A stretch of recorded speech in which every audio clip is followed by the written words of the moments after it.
Cuando pensamos en el Imperio Inca, solemos imaginar ruinas, piedras antiguas y un mundo que ya no existe, un imperio que cayó hace siglos, derrotado por la conquista y el tiempo.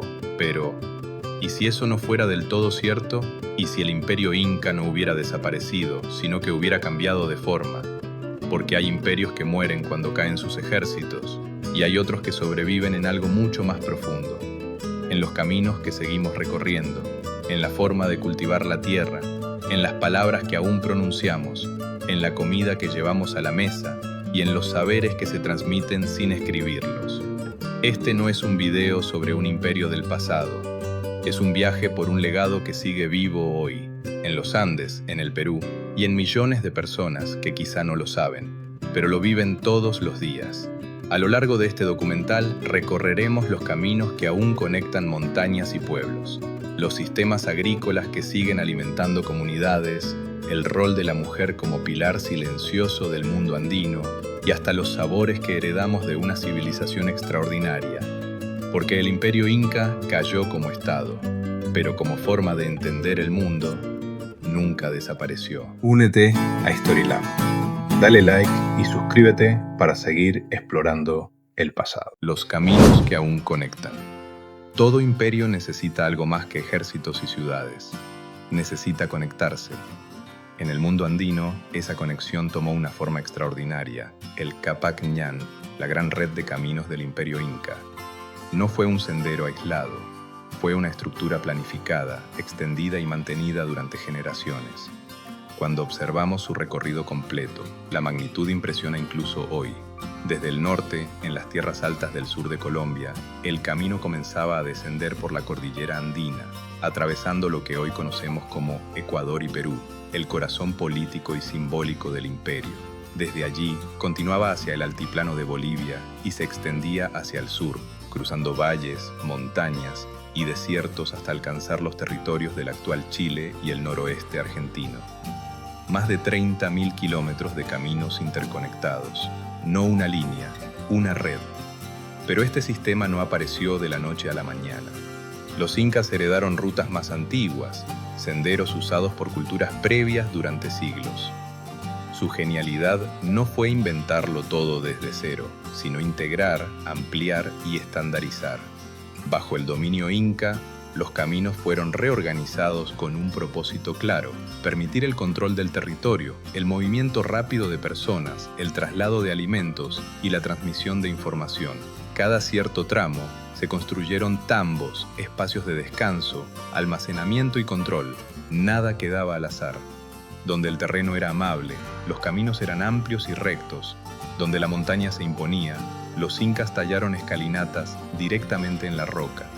En los desiertos del sur, trazaron líneas que desafiaban el vacío, guiadas por hitos visibles a kilómetros de distancia. Y cuando el camino debía cruzar ríos y quebradas, aparecieron los puentes colgantes, verdaderas obras de ingeniería hechas con fibras vegetales, reconstruidas año tras año por las comunidades. Todo este sistema funcionaba sin ruedas, sin animales de carga grandes y sin escritura alfabética. Los mensajes viajaban a través de los chasquis, corredores entrenados que se relevaban a lo largo del camino, permitiendo que la información recorriera enormes distancias en tiempos sorprendentes. Así, el Imperio Inca logró algo excepcional: gobernar un territorio inmenso, manteniéndolo conectado como una sola unidad. Pero quizá lo más asombroso no es lo que este camino fue, es lo que sigue siendo. Hoy, muchos de estos tramos aún existen. Comunidades andinas continúan caminándolos, utilizándolos para el comercio, la vida cotidiana y las celebraciones rituales. El mapa moderno cambió, las fronteras también, pero el camino permanece. El Imperio Inca cayó como Estado, pero sus caminos siguen conectando el mundo andino. La forma de cultivar el mundo. Dominar un territorio no es solo conquistar tierras, es alimentar a quienes lo habitan. En los Andes, esa tarea parecía imposible. Montañas abruptas, suelos irregulares, climas extremos y una altitud que desafía incluso al cuerpo humano. Pero los incas no vieron un límite. vieron un sistema por comprender. Donde otros veían pendientes estériles, ellos construyeron andenes, terrazas agrícolas que transformaron la montaña en una escalera fértil. Cada andén cumplía múltiples funciones al mismo tiempo. Evitaba la erosión, retenía la humedad, regulaba la temperatura del suelo y ampliaba la superficie cultivable. No era solo agricultura, era ingeniería ecológica. El agua, elemento vital en los Andes, fue cuidadosamente canalizada. Acequias, drenajes y reservorios conducían el flujo con precisión, aprovechando la gravedad sin forzarla. Nada se desperdiciaba, nada se improvisaba. Los incas comprendieron algo fundamental. No se trataba de dominar la naturaleza, sino de trabajar con ella. Esa lógica permitió cultivar en múltiples pisos ecológicos. A distintas alturas, diferentes productos: papas, maíz, quinoa, ajíes, variedades adaptadas a climas específicos, seleccionadas y mejoradas durante generaciones. La diversidad no era un problema, era la solución. Para enfrentar sequías, heladas o malas cosechas, el imperio desarrolló sistemas de almacenamiento. Los colcas, depósitos que conservaban alimentos por largos periodos. Así, el Estado podía redistribuir recursos cuando una región lo necesitaba. No era solo producción, era organización social, y este conocimiento no desapareció con el imperio. Hoy, en muchas comunidades andinas, los andenes siguen en uso. Las técnicas de riego se mantienen, la selección de semillas continúa. Incluso en tiempos de crisis climática, estos sistemas ancestrales vuelven a ser estudiados por su eficiencia y sostenibilidad. La agricultura inca no fue un vestigio del pasado, fue una respuesta inteligente a un entorno extremo, una respuesta que aún hoy sigue alimentando a los Andes. El imperio cayó, pero su manera de cultivar la tierra sigue en pie. El idioma que no se extinguió. Hay imperios que se recuerdan por sus monumentos, otros por sus ejércitos, pero hay un legado aún más profundo: la palabra. El imperio inca no tuvo escritura alfabética, no dejó libros ni crónicas propias. Sin embargo, dejó algo que sigue vivo hasta hoy: su idioma. El quechua no fue solo una lengua, fue una herramienta de integración. A medida que el imperio se expandía, el quechua se convirtió en el idioma común entre pueblos distintos, con tradiciones y lenguas propias. No borró las diferencias, las conectó. A través del idioma se transmitían órdenes, conocimientos agrícolas, creencias, historias y normas de convivencia. En un mundo sin escritura, la memoria fue colectiva y la palabra sagrada. El conocimiento pasaba de generación en generación por medio de relatos, cantos y rituales. Lo importante no se escribía, se recordaba. Tras la conquista, muchos intentaron silenciar esta lengua, asociarla al atraso, al olvido, pero no lo lograron. Hoy, millones de personas siguen hablando quechua en los Andes de Perú, Bolivia, Ecuador, Chile y Argentina. No como una reliquia, sino como lengua viva, para trabajar la tierra, criar a los hijos, comerciar y nombrar el mundo. Muchas palabras que hoy usamos vienen directamente del mundo inca: alimentos, lugares, objetos cotidianos. El idioma no solo sobrevivió, se mezcló, se adaptó y resistió. En cada palabra quechua hay una forma distinta de entender la realidad. Una relación más cercana con la naturaleza. Una lógica basada en la comunidad, en el tiempo cíclico, en la reciprocidad. Por eso, cuando una lengua desaparece, no se pierde solo un modo de hablar, se pierde una manera de pensar. El quechua sigue ahí, a veces ignorado, a veces menospreciado, pero vivo. El imperio inca cayó como estado, pero mientras su idioma siga pronunciándose, su mundo no ha desaparecido.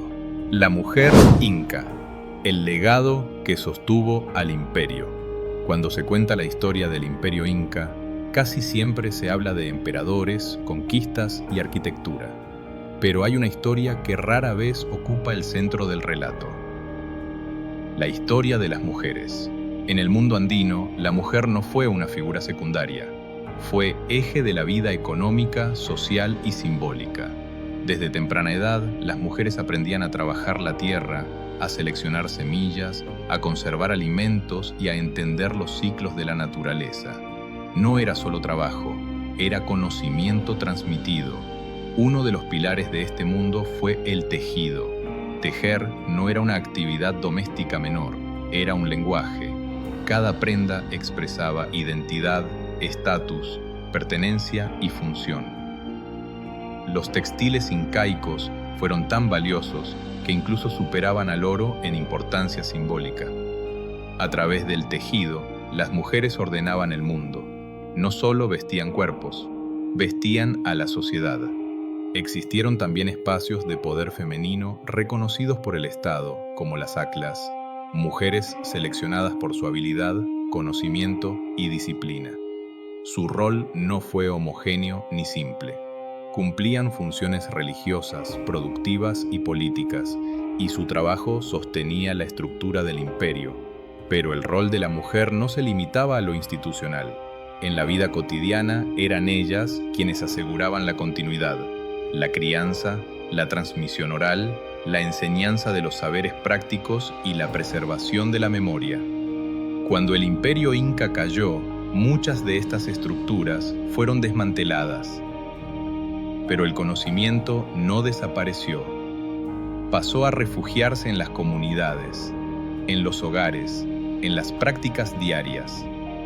Hoy, en los Andes, son mayoritariamente las mujeres quienes conservan técnicas agrícolas ancestrales, saberes textiles milenarios y una relación con la tierra basada en cuidado y reciprocidad. En los mercados, en las chacras, en las fiestas y rituales, la herencia femenina del mundo inca sigue viva, no como un símbolo del pasado, sino como una práctica cotidiana. La historia suele recordar a quienes construyeron imperios con armas, pero el imperio inca se sostuvo porque hubo mujeres que sostuvieron la vida. El Estado cayó, pero ellas nunca dejaron de sostener el mundo andino. La comida que viene del imperio. Hay legados que se recorren, otros que se escuchan, y hay algunos que se saborean. El imperio inca no solo dejó caminos, idiomas y sistemas agrícolas. Dejó una forma de alimentarse que aún hoy sostiene a millones de personas. En los Andes, la comida nunca fue solo sustento. Fue parte del equilibrio con la tierra. Los incas domesticaron y cultivaron una diversidad extraordinaria de alimentos, adaptados a distintos climas y alturas. La papa, por ejemplo, no fue una sola. Fueron cientos de variedades, seleccionadas durante generaciones para resistir heladas, sequías y suelos difíciles. Lo mismo ocurrió con el maíz, la quinua, el ají y muchas otras plantas fundamentales. Pero el verdadero conocimiento no estaba solo en sembrar, estaba en conservar. Técnicas como el secado, la deshidratación y el almacenamiento en condiciones controladas permitieron asegurar alimento durante todo el año. El chuño, por ejemplo, no es solo un producto tradicional. Es el resultado de entender el clima extremo del altiplano y trabajar con él, no contra él. La cocina inca también fue comunitaria. La preparación de alimentos estaba ligada a la ini, a la reciprocidad y a los rituales colectivos. Comer no era un acto individual, era un acto social. Tras la conquista, muchos ingredientes se mezclaron, otros se transformaron, pero la base nunca desapareció. Hoy, platos considerados tradicionales en el Perú y los Andes conservan técnicas, ingredientes y lógicas heredadas del mundo inca. Incluso la gastronomía moderna, celebrada a nivel internacional, se apoya en ese conocimiento ancestral. Cada vez que una papa se cultiva en altura, cada vez que la quinua vuelve a ocupar un lugar central en la mesa, el legado del imperio inca se hace presente, no como un recuerdo arqueológico, sino como alimento diario. El imperio cayó, pero su manera de relacionarse con la tierra, con el alimento y con la comunidad sigue nutriendo el presente. El imperio invisible. A lo largo de este viaje hemos recorrido caminos, montañas transformadas en campos fértiles, palabras que aún se pronuncian, saberes transmitidos en silencio y alimentos que siguen nutriendo a millones de personas. Nada de eso pertenece solo al pasado. El imperio inca cayó como estructura política. Sus gobernantes desaparecieron, Sus ciudades fueron abandonadas o transformadas, pero su forma de entender el mundo no se extinguió. Sobrevivió en la relación con la tierra, en la lógica de la comunidad, en la reciprocidad, en la adaptación inteligente a un entorno extremo. El verdadero poder del mundo inca no estuvo solo en sus muros de piedra, sino en su capacidad de integrarse al paisaje y a las personas que lo habitaban. Por eso, cuando miramos los Andes hoy, no estamos frente a una civilización desaparecida, estamos frente a un legado vivo, un imperio sin fronteras visibles, sin ejércitos, sin palacios, un imperio que no se impone, sino que permanece. El imperio inca no sobrevive en los libros, sobrevive en la vida cotidiana. Y mientras sus caminos se sigan recorriendo, sus palabras sigan pronunciándose, su conocimiento siga transmitiéndose y su memoria siga siendo comprendida, nunca habrá desaparecido. Si este documental te ayudó a mirar el mundo andino con otros ojos, a comprender que la historia no siempre termina donde creemos, entonces este contenido cumplió su propósito. En Storylab no buscamos idealizar el pasado ni repetir relatos vacíos. Buscamos comprender la historia con respeto, pensamiento crítico y evidencia. Si quieres seguir explorando los grandes imperios, las culturas ancestrales y los legados que aún nos acompañan, te invitamos a suscribirte al canal y a formar parte de esta comunidad, porque entender el pasado no es mirar hacia atrás, es aprender a ver mejor el presente. Muchísimas gracias y hasta el próximo video.